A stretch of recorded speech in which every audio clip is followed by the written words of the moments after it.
Buen día, mi nombre es Vanessa Alejandra Bravo Medina y hoy les hablaré sobre las implicaciones éticas de la ciencia de datos. Este tema es crucial porque el uso masivo de datos impacta diversos ámbitos de nuestra vida, desde la privacidad hasta la toma de decisiones automatizadas.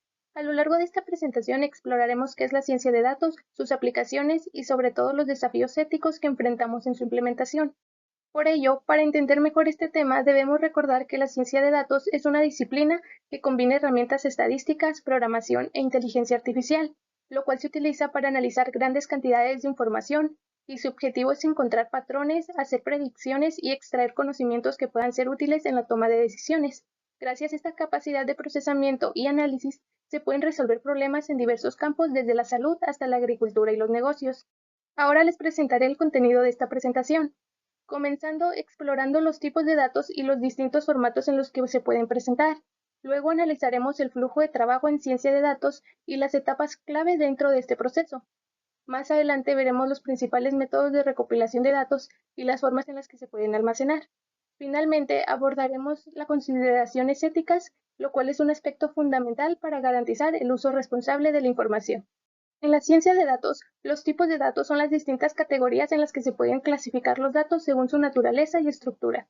Estos tipos de datos determinan cómo se pueden analizar, procesar y visualizar. Se clasifican en datos estructurados, los cuales son organizados y almacenados en bases de datos relacionales con filas y columnas. Por ejemplo, la figura 1 o también tablas en SQL con nombres, edades y direcciones, como se suele trabajar en esas bases de datos. Los no estructurados no tienen un formato predefinido y son más difíciles de analizar. En cambio, los semiestructurados tienen cierta organización, pero no están en base de datos relacionados.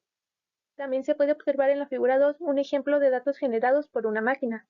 Los datos pueden presentarse en diversos formatos dependiendo de su estructura y origen. Algunos de los principales en los datos estructurados son bases de datos con filas y columnas, como tablas en SQL o hojas de cálculo.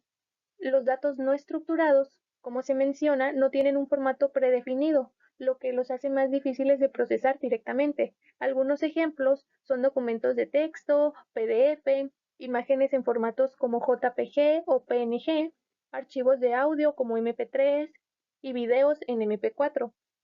Por otro lado, los datos semiestructurados tienen cierta organización, pero no siguen un esquema rígido, como los archivos XML, los registros de servidores y los datos provenientes de redes sociales como comentarios y publicaciones. La ciencia de datos sigue un proceso en 6 etapas claves. La etapa 1, donde se obtienen los datos desde diversas fuentes como encuestas, redes sociales y sensores. La etapa 2, donde se guardan en bases de datos tradicionales o sistemas de Big Data. Etapa 3, donde se eliminan datos erróneos, se completan valores faltantes y se normaliza la información. Etapa 4, se aplican técnicas estadísticas y de aprendizaje automático para identificar patrones. Etapa 5, se presentan los resultados con paneles de control e infografías, llegando a la etapa 6, donde se usan los datos procesados para formular estrategias. Un ejemplo son las empresas que usan análisis de datos para personalizar publicidad, mejorar productos o detectar fraudes financieros. Existen varios métodos para la recopilación de datos, los cuales son fundamentales para construir modelos de análisis precisos y efectivos. Algunos de los métodos más comunes incluyen la recopilación de datos primarios, que se utilizan para obtener información directamente de las personas o grupos de manera estructurada, son proporcionados por usuarios a través de encuestas o cuestionarios. La recopilación de datos secundarios, un seguimiento digital, donde usan datos que ya están disponibles a través de fuentes públicas como gobiernos, organizaciones internacionales o bases de datos académicas. Y la recopilación de datos a través de sensores, en tiempo real a través de dispositivos conectados como sensores de temperatura, movimiento, cámara, entre otros. Los datos pueden almacenarse de diferentes maneras según su volumen, acceso y procesamiento. Están las bases de datos relacionales SQL, que se utilizan cuando los datos no tienen una estructura bien definida y se necesitan relaciones entre ellos. Las bases de datos no SQL, que son más flexibles para datos no estructurados o de rápida evolución. El almacenamiento en la nube, donde las plataformas permiten almacenar grandes volúmenes de datos de forma distribuida.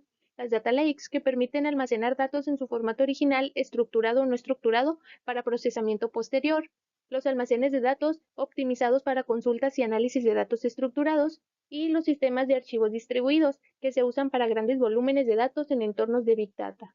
Los principales riesgos éticos abarcan desde la privacidad hasta la manipulación donde en la privacidad existe el riesgo de que los datos personales se usen sin el consentimiento adecuado, lo que compromete la seguridad y la confianza de los usuarios. La discriminación algorítmica, donde los algoritmos de inteligencia artificial pueden estar sesgados debido a los datos con los que fueron entrenados, lo que puede llevar a la exclusión o discriminación de ciertos grupos, como en el caso de aplicaciones de contratación, donde los sesgos históricos pueden perpetuar disparidades. La manipulación de datos, donde la alteración o falsificación de información con el fin de influir en decisiones pueden distorsionar la realidad y causar consecuencias negativas como decisiones injustas o erróneas. Un ejemplo real con los algoritmos de contratación que pueden discriminar a ciertos grupos y los datos históricos utilizados para entrenar la inteligencia artificial reflejan sesgos de discriminación previos, perpetuando la exclusión. Como vimos, existen riesgos importantes en el manejo de los datos, como la falta de privacidad, la discriminación algorítmica y la manipulación de información. Para mitigar estos riesgos, se han establecido normativas y principios éticos clave. Por ejemplo, el Reglamento General de Protección de Datos en la Unión Europea exige el consentimiento explícito para la recolección de datos, mientras que en México la Ley Federal de Protección de Datos Personales regula el tratamiento de los datos. Además, los principios éticos en inteligencia artificial, como la equidad, transparencia y rendición de cuentas, son fundamentales para asegurar que los algoritmos funcionen de manera justa y responsable.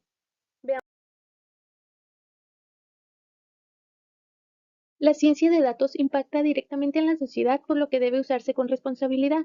Es crucial que los profesionales en esta área aseguren que sus herramientas y métodos sean utilizados para promover equidad, proteger la privacidad y garantizar la transparencia, evitando efectos perjudiciales para la sociedad. En conclusión, la integración de principios éticos y normativas claras en la ciencia de datos es esencial para preservar los derechos fundamentales de las personas y garantizar que esta herramienta sea usada de manera justa y responsable.